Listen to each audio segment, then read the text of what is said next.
오늘 저는 성령의 침례와 성도 간의 친결한 제목으로 은혜를 나누기를 소망합니다.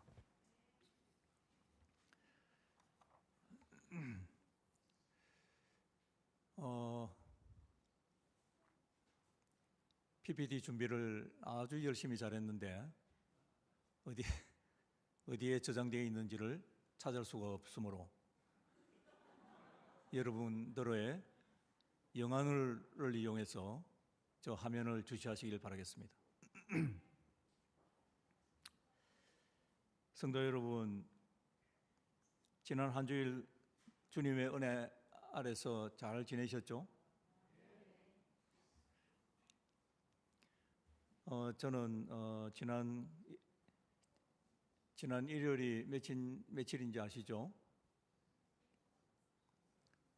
1월 14일, 1월 14일 오전 8시 알파시티 교회 주차장에서 특별한 기억의 날을 삼았습니다. 여러분들도 너무나 잘 알고 계실 것입니다만은 우리 교회가 5년 전에 경산 서부교회하고 알파시티 CGC 하늘교회가 서로 합쳐서 알파시티 교회란 새로운 연합된 교회를 탄생시켰습니다. 많은 분들이 참여해서 지금 이와 같이 모습을 이루었습니다만 만 5년 만에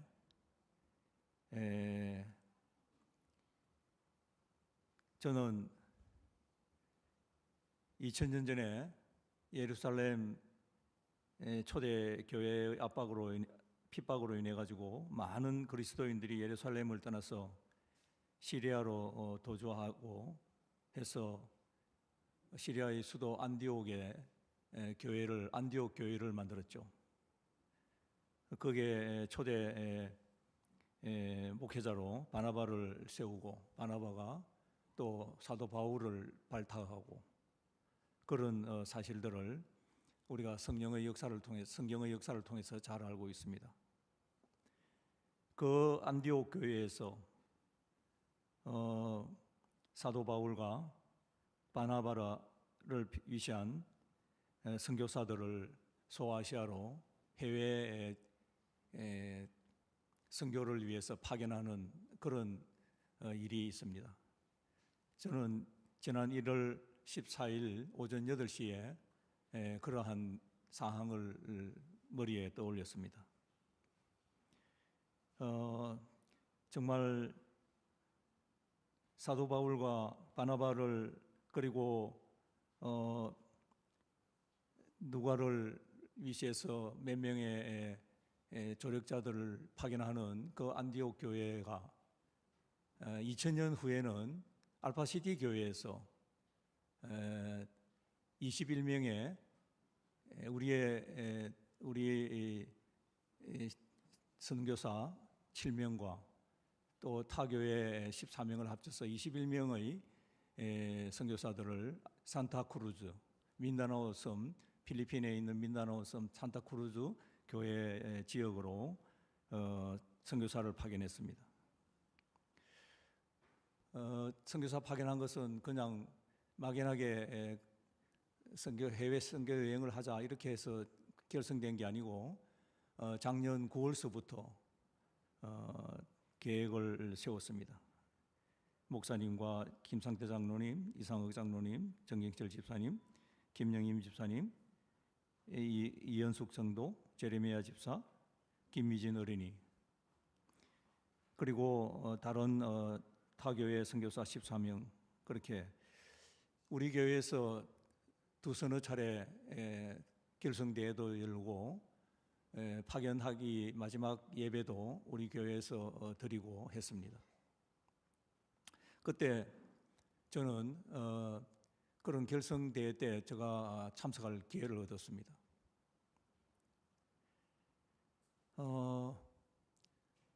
그때 그분들의 그 심령에서 뿜어나오는 그 열정을 제가 그때 잘못하다가는 대일 보냈어요. 열정이 얼마나 뜨거웠던지. 그래서 하나님께서 계획하시고 실행을 시킨 그런 선교 여행이다, 선교 봉사다. 저는 그렇게 생각을 했습니다. 아무튼 잘 임무를 수행하시고 돌아오시기를 기원합니다. 우리가 새벽기도회 때 날마다 얼굴을 보고 또 소식을 듣고 하고 있습니다.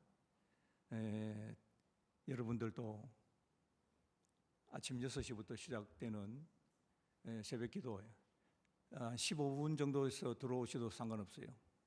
그러면은 내일 아침에도 아마 그 줌으로 예배를 기도회를 할 텐데 그때 소식을 다 듣고 또 얼굴을 또 쳐다보고 할 수 있습니다. 더욱더 고맙기는 우리 성도님들 정말 한 주일 동안 하나님께서 은혜로 우리의 가정들을 지키시고 일터를 지키신 하나님의 은혜를 감사합니다.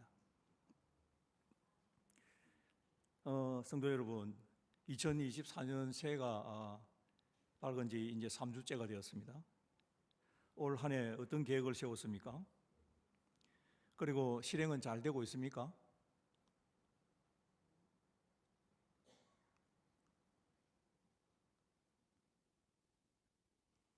말씀이 없는 것이 잘 되고 있다는 증거로 받아들이겠습니다. 그리스도인들이 새해의 계획을 세운다는 것은 대부분이 비슷하지 않겠어요?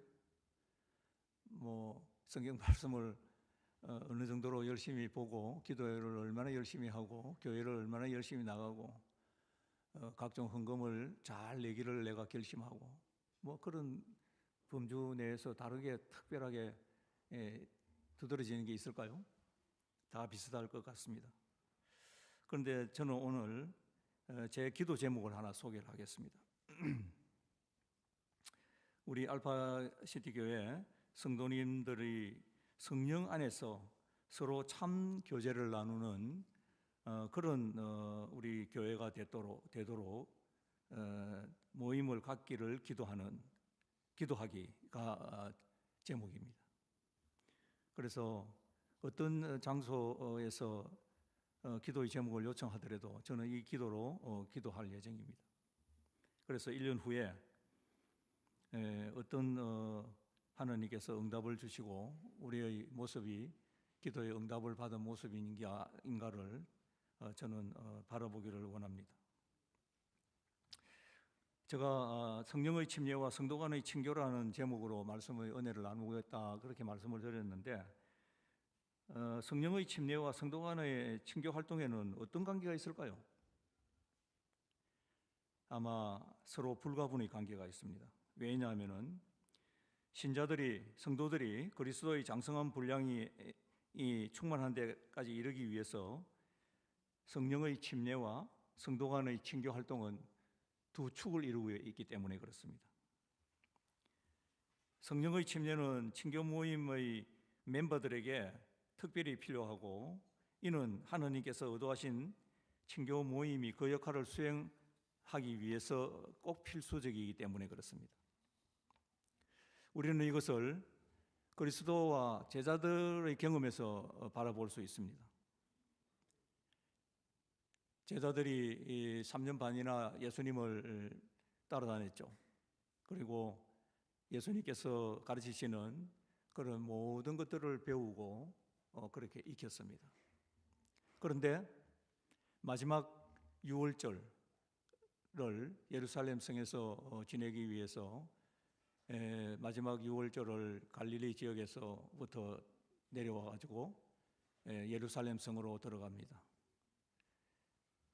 마지막 6월절을 물론 금요일 날 저녁에 6월절을 지내야 하지만은 그날은 금요일 날 저녁에 지내지 않았습니다. 목요일 날 지냈죠. 목요일 날 만찬 장소에 가서 제자들이 어떤 모습을 보였느냐라면은 또 저희 사이에 그중 누가 크냐 하는 다툼이 난지라. 누가복음 22장 24절 말씀입니다. 그 만찬 장소에서 지금 오늘 저녁만 자고 내일 모레가 되면은 예수님께서 십자가형을 당하실 텐데 그 자리에서 누가 크냐 하고 서로 다투었습니다. 정말 제자들이 서로 돌아보며 하나님께 헌신하는 높은 수준의 친교에 이르기 위하여 3년 반이라는 어떤 기간은 아마 불충분했던 게 틀림없습니다. 그리스도께서 친교 모임의 머리가 되신다는 사실을 인정하며 단순히 그 모임에 참여하는 것만으로 제자로서 그리스도의 장성한 분량의 충만에 이르기까지는 부족한 듯합니다. 왜냐하면은 만일 그리스도를 따르는 사람이 온전한 사람을 이루어 그리스도의 장성한 분량이 충만한 데까지 장성하기를 원한다면 그는 생명의 떡을 먹고 구원의 물을 마셔야 합니다. 그는 깨어 기도하고 일하며 모든 일에 있어서 말씀 가운데 나타난 하나님의 교훈에 유의해야 하기 때문입니다. 사도행적 285쪽의 말씀입니다. 하지만 우리가 잘 알고 있듯이 그들이 결국 결정적인 경험을 하긴 했지만은 이 변화는 훨씬 나중에 일어났죠. 무엇이 이 변화를 일으켰을까요? 이 변화라는 것은 그분들이 그리스도의 온전한 사람을 이루어 그리스도의 장성한 분량이 충만한 데까지 자라나는 그러한 일이, 그리고 성도 간의 교제가 원활해지는 그런 일이 3년 반 동안 서로 살을 보대며 먹고 자고 했던 그런 일로서는 불충분했다는 것이죠. 말씀이신 예수님께서 직접 가르치시는데도 그런 일이 일어나질 않았습니다. 왜 안 일어났을까요? 제가 방금 말씀드렸던 데 답이 있지 않습니까? 그 일이 언제 일어났느냐라면은 예수님께서 십자가에 돌아가시고 난 뒤에 일요일 새벽에 부활하셔서 40일간 제자들을 가르치시기 위해 지상에서 봉사하시는 동안 성천하시는 일이 일어났죠. 40일 동안 계시면서 성천하실 때 어떤 부탁을 했냐라면은 예루살렘을 떠나지 말고 기도하고 기다리라고. 예수님께서 제자들과 있을 때 보혜사 하나님에 대해서 소개를 했습니다. 내가 떠나가면은 나 대신 보혜사 하나님을 보낼 텐데 그분을 의지해서 나와 내가 있는 것처럼 그렇게 활동하라고, 그렇게 말씀을 하신, 교육을 하신 적이 있었습니다.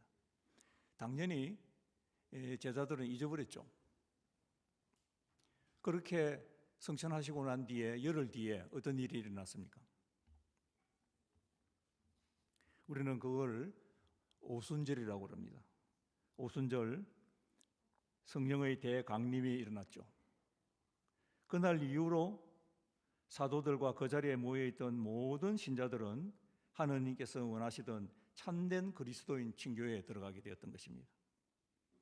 그래서 하나님, 말씀이신 하나님이 가르치시는데도 불구하고 그 친교가 일어나지 않던 일이 성령께서 오시고 난 뒤에 아주 원활한 친교가 일어났다는 것이죠.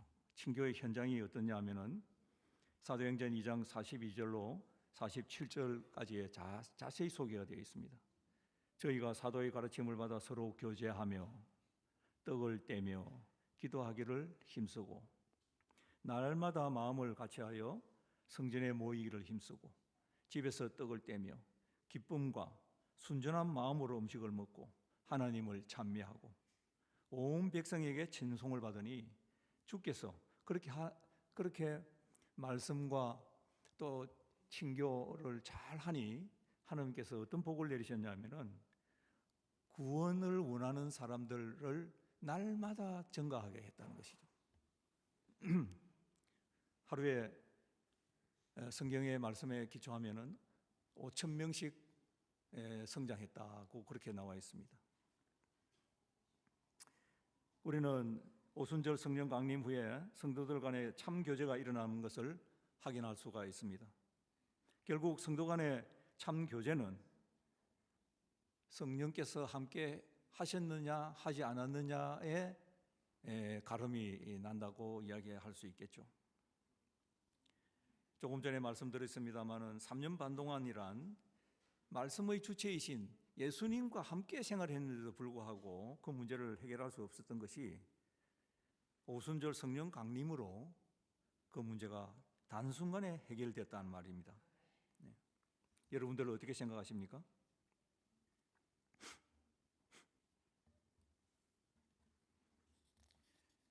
저는 성도 간에 교제하는 것은 성령하고 별로 관계가 없는 것으로 생각했어요. 왜냐하면은 우리가 안식일 혹은 금요일 날 저녁, 화요일 날 기도회 때 서로 교회에서 만나면 악수하고 잘 지냈느냐고 인사하고 그걸 인상 쓰면서 하는 사람 아무도 없죠. 서로 웃으면서. 그 정도. 그리고 교회 생활하면서 헌금 생활 잘하고 말씀 열심히 듣고 교과 과정 잘 이수하고 그만하면은 아주 모범 신자잖아요. 그 정도 생각했습니다. 그런데 그 정도 하시는 분들은 하느님께서 나중에 되면은 잘못하면은 내가 너를 잘 모르겠다고 하실 수도 있어요. 왜냐하면은 우리가 열처녀의 비유를 잘 알지 않습니까? 5 슬기로운 처녀와 5 미련한 처녀로 구분되는 그러한 일들을 겪은 걸 알고 있습니다. 열처녀가 등불을 들고 신랑이 온다는 예식장에 가기 위해서 기다립니다. 등불을 켜고 말이죠. 그런데 신랑이 드디어 옵니다. 그래서 등불이 기름이 다 된 처녀들은 등불이 꺼져 가려고 그래요. 그런데 그 밤중에 신랑이 온다는 막 소리가 나니까 나서 꾸부꾸 졸다가 눈을 떠보니 5 처녀는 기름이 타고 있는데 등불을 밝히고 있는데 5 처녀는 기름이 꺼져 있었습니다. 기름이 없어서 등불이 꺼져 있었어요. 그래서 기름 좀 빌려달라고 그러니까 빌려줄 수가 없다는 거죠. 그래서 그 5 처녀 등불이 꺼진 처녀는 기름을 사러 주유소에 갔겠죠. 그래서 주유소에 기름을 넣고 다시 식장에 와보니 문이 닫혔습니다. 막 문을 두드려 가지고 들어가게 해달라고 그렇게 애원을 하니 문을 열고 나오시는 분이 예수님이 나오셨어요. 그러면서 우리도 들어가게 해달라고 그러니까 내가 너희를 도저히 모르겠다고. 그런 일이 벌어졌어요. 그래서 이 친교를 성도 간의 친교를 나누는 일이 굉장히 중요하다. 굉장히 중요하다. 그저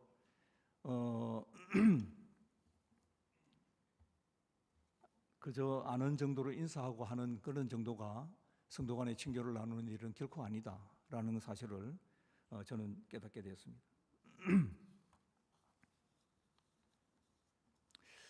우리가 친교 모임에 대해서 그런 내용을 잘 그렇게 생각할 수 있는 모형을 하나 생각할 수 있는데 뭐냐 이러면은 우리 어디에 야외 놀이하러 간다든지 이럴 때 저녁 때 되면 캠파이어 같은 걸 합니다.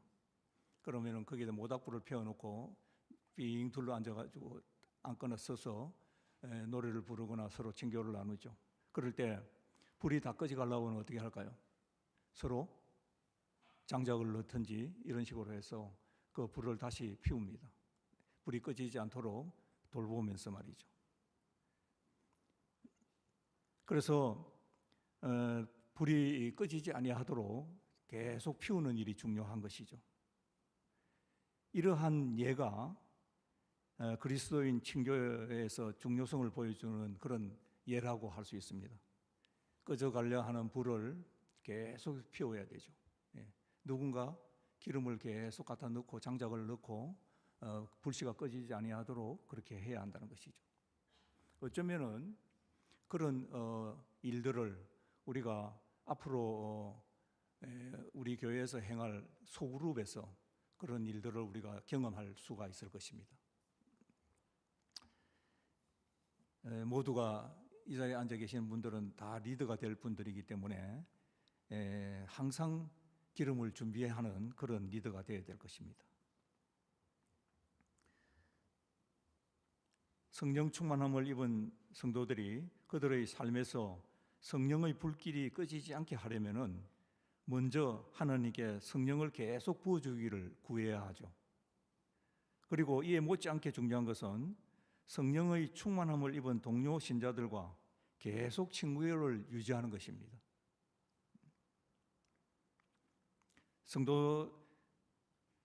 성령의 충만함을 입은 성도들은 내 마음의 주인이 누구냐 이라면은 우리 주님께서 내 마음의 주인으로 와 계시는 것이죠. 그래서 그게 성령 충만함을 입은 결과인데,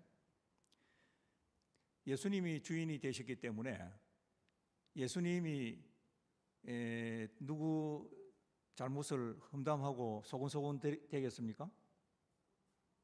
그렇게 안 하겠죠. 예수님이 주인으로 와 있는 그 성도의 입에서는 항상 칭찬과 격려와 긍정적인 말과 이런 거로 대화를 나누고 그렇게 교제를 나누겠죠. 그렇습니다. 그래서 성령 충만한 마음으로 차 있는 그런 성도들은 결코 우리 마음을, 우리의 혀를, 우리의 입을 사단의 놀이터로 내어주지 않을 것입니다. 그러므로 성도 간의 교제가 참된 교제가 되는 것이죠. 말하자면 성령의 충만함이, 성령의 침례가 성도 간 교제의 필수 요건이라는 것이죠. 그렇게 되었을 때 내 자신은 그리스도께서 말씀하시는 그 장성된 분량까지 나의 표준이 올라가고 말씀을 사랑하게 되고 기쁜 그런 충만한 그런 생활을 하게 된다는 것입니다. 저는 지난 언제 제가 예동일기를 쓰는데 이랬습니다. 오순절 120명의 제자들에게 성령 강림으로 날마다 5,000명의 구원을 받는 사람을 더한 것 같이 우리 알파시티 교회 성도들에게도 성령 강림을 허락하심으로 날마다 구원받는 사람을 더하게 해 주십시오. 이렇게 제 예동일기를 공개합니다.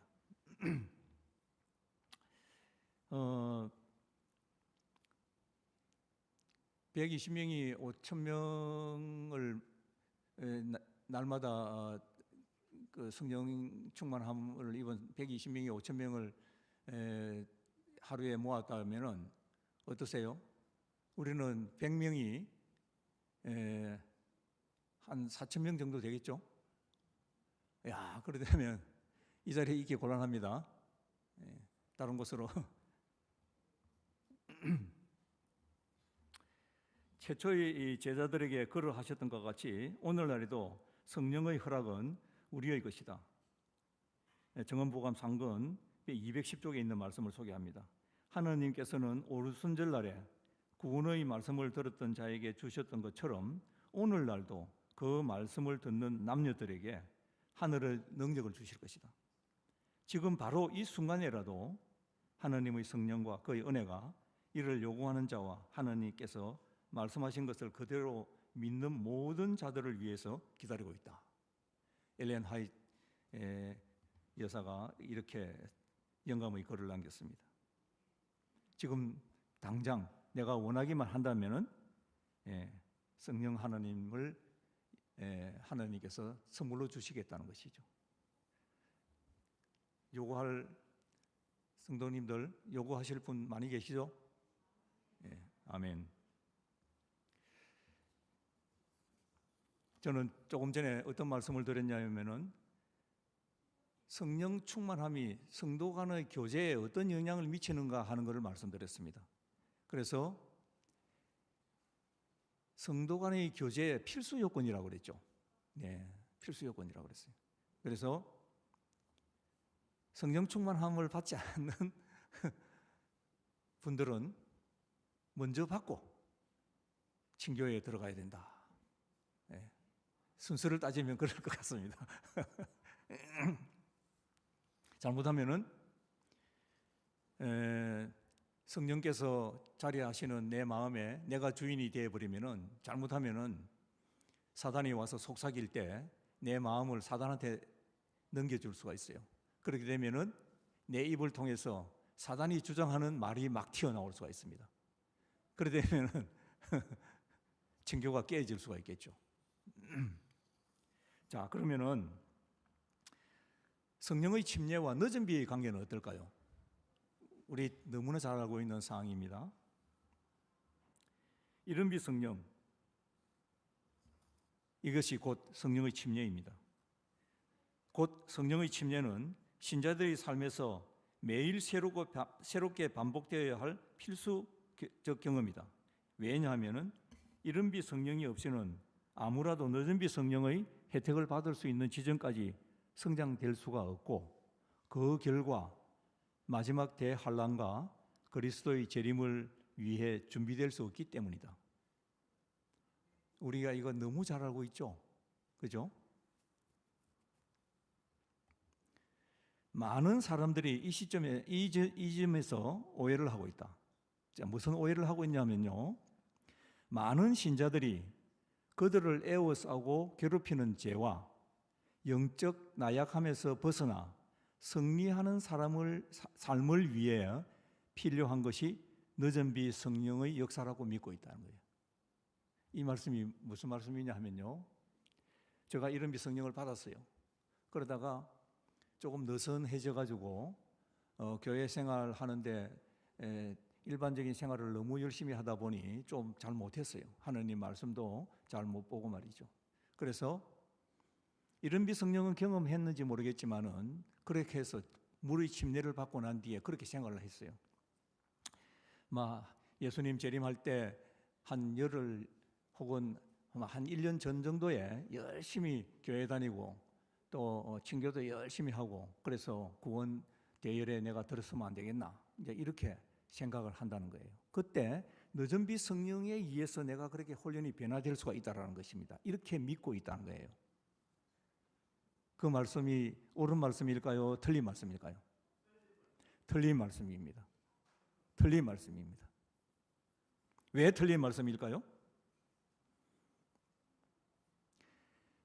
방금 제가 읽어드렸던, 기억나십니까? 방금 읽어드렸는데, 자, 나를 애워싸고 있는, 많이 괴롭히는 그런 죄와 영적 나약하다, 참 내가 나약하다 말이에요. 영적으로 나약하다 말이죠. 예. 이런 나약함에서 벗어나려고 한다면은 늦은 비 성령의 도움을 받아가지고 내가 승리할 수 있다, 이렇게 믿는다는 거예요. 그 말이 맞아요? 예, 여러분 굉장히 기억을 잘 하셔야 됩니다. 예. 그게 틀린 말입니다. 이와 같은 걸 믿는다 그러면은 그 견해는 잘못된 견해라는 거예요.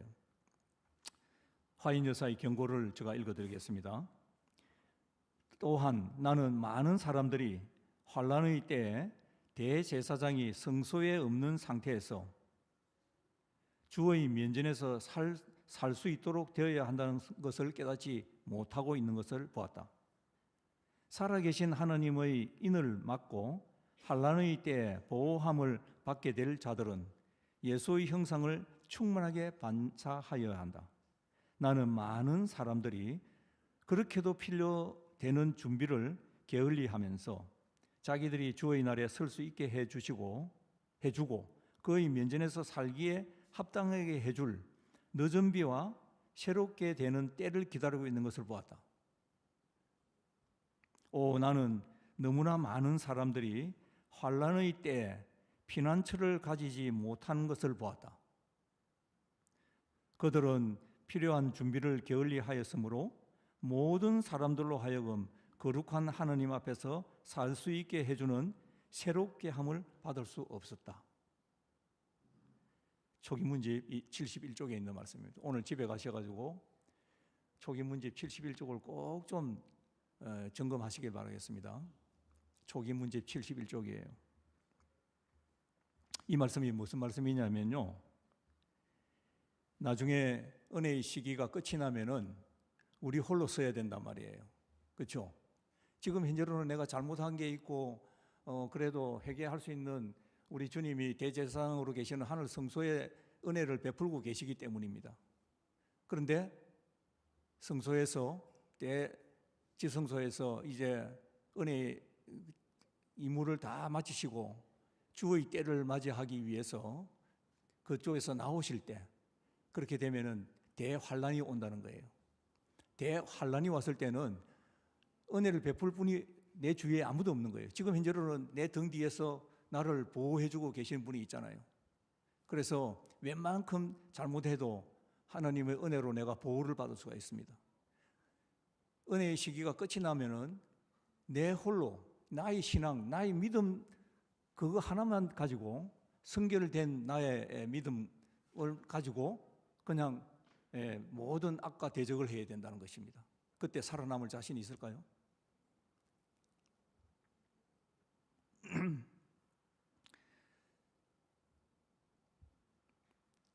그래서 그때 늦은 비 성령이 내려 하나님의 모든 사업이 지상에서의 사업을 끝을 내는 이런 일이 벌어진다는 것입니다. 그러면은 그때 늦은 비 성령을 받으면 되지 않겠느냐 하지만은, 이른 비 성령을 경험하지 못한 사람들은 늦은 비 성령을 이 왔는지 내리고 있는지조차도 모른다고 그래요. 여러분 좀 끔찍하죠? 각종 유혹과 저로부터 승리한 신자들이 만일 늦은 비 성령이 부어질 때 그 유혹을 받을 수가 있습니다. 죄의 문제로 고심하지 않아도 된다고 믿는 이들은 사탄의 기만에 빠질 수가 있는 것이죠. 그래서 우리가 구원을 받느냐 못 받느냐의 문제는 죄의 문제가 해결됐느냐 안 됐느냐의 문제란 말이에요. 그러므로 너희가 회개하고 돌이켜 너희 죄 없이 함을 받으라. 이같이 하면 유쾌하게 되는 날, 주의 앞으로 유쾌한 날이 되는 날이 주 앞으로부터 이를 것이요. 사도행전 3장 19절 말씀입니다.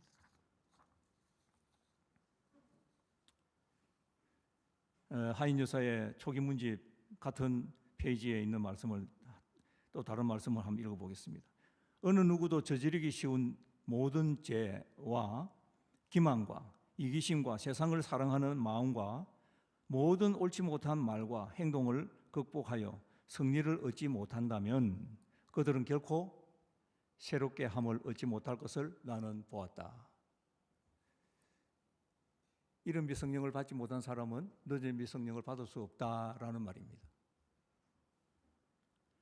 왜냐하면 늦은 비 성령이 오는지 가는지를 모르기 때문에 그렇습니다.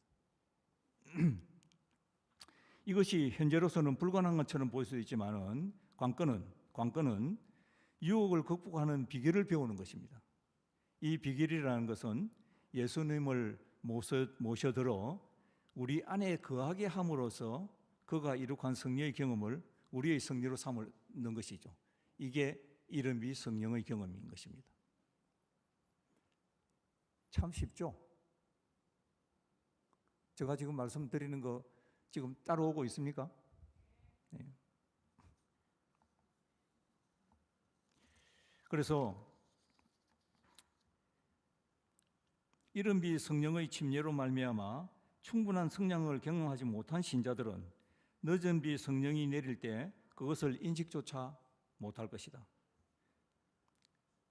목사와 복음교역자 507쪽에 있는 말씀입니다.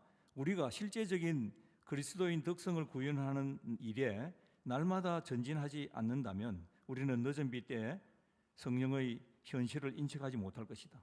늦은 비가 우리 주위에 풍성히 내리고 있는데도 불구하고 우리는 그것을 식별하지도 받지도 못할 것이다. 만일 그대가 아직 성령의 침례를 경험하지 못했다면 하루도 지체하지 말길 바랍니다. 우리가 성령을 받는 일을 우리 삶에서 최우선으로 삼아야 합니다. 왜냐하면 이 선물 속에 모든 다른 선물들이 포함되어 있기 때문입니다. 성령 충만은 그리스도께서 우리 안에 거하게 하시는 그런 경험입니다. 이로 말미암아 우리의 마음에는 무력함 대신 신명남이, 나약함 대신 활력이 넘칠 것입니다. 내가 그리스도와 함께 십자가에 못 박혔나니 그런즉 이제는 내가 산 것이 아니요 오직 내 안에 그리스도께서 사신 것이라. 이제 내가 육체 가운데 사는 것은 나를 사랑하사 나를 위하여 자기 몸을 버리신 하나님의 아들을 믿는 믿음 안에서 사는 것이라. 갈라디아서 2장 20절 말씀입니다. 오직 성령이 너희에게 임하면 너희가 권능을 받고 예루살렘과 온 유대와 사마리아와 땅 끝까지 이르러 내 증인이 되리라 하시니라. 성령의 침례를 통해서 우리가 하나님 예수님의 주님의 증인의 삶을 사는 우리가 되었으면 좋겠습니다. 성령의 침례는 재림을 준비하는 것과도 아주 밀접한 관계를 가지고 있습니다. 시간상 말씀을 줄이고 먼저 드렸던 성령의 침례와 우리 성도 간의 교제는 정말로 서로 불가분의 관계가 있다. 그래서 어떠한 하나님의 사업을 하든지 맨 먼저 이루어내야 할 일이 성령과의 관계를 잘 이루어내는 것입니다. 성령 하나님께서 내 마음에 그리스도를 잘 인도하실 수 있도록 그렇게 내 마음을 완전히 열어 제치고 예수님을 우리 몸에 내 마음속에 받아들이는 그 일을 감당하는 우리 모두가 되기를 바라면서 말씀을 줄이겠습니다.